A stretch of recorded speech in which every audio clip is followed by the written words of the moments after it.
umuntu yihangana. Imana imuha ipeta rikomeye cane, umuntu yihangana.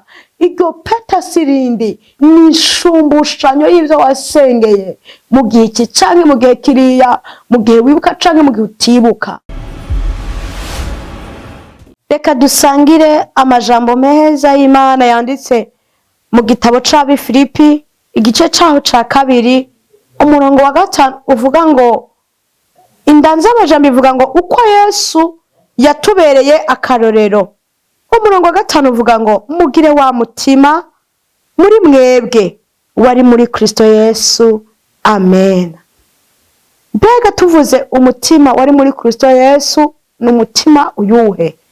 N'umutima wihangana, umutima w'urukundo, umutima utagira agasembwa, umutima wari muri Kristo Yesu, umutima wihangana, umutima uciye bugufi. Nico gituma uyu munsi Imana ifata umuntu, iyo umuntu yishize hejuru iraza ikamucisha bugufi. Iyo umuntu nawe aciye bugufi, Imana iraza ikamushira hejuru. Kuko na Yesu yaraciye bugufi.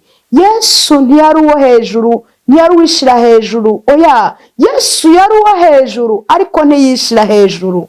Yesu nashimwe. Yesu yaraciye bugufi, ariko sikubwo yaciye bugufi kuko yari umuntu wo hasi, ariko Yesu yari uwo hejuru, ariko bikaba ngombwa ko yicisha bugufi. Haleluya. Umuntu yihangana agashitsa kwiherezo. Haleluya. Imana imuha ibitsibo by'urudaca. Imana imuha ipeta rikomeye cane, umuntu yihangana. Iryo peta sirindi ni ishumbushanyo y'ivyo wasengeye mu gihe iki canke mu gihe kiriya, mu gihe wibuka canke mu gihe utibuka. Umuntu yihangana rero Uwiteka muba hafi mu gihe iki canke mu gihe kiriya, mu gihe azi canke mu gihe atazi. Amen.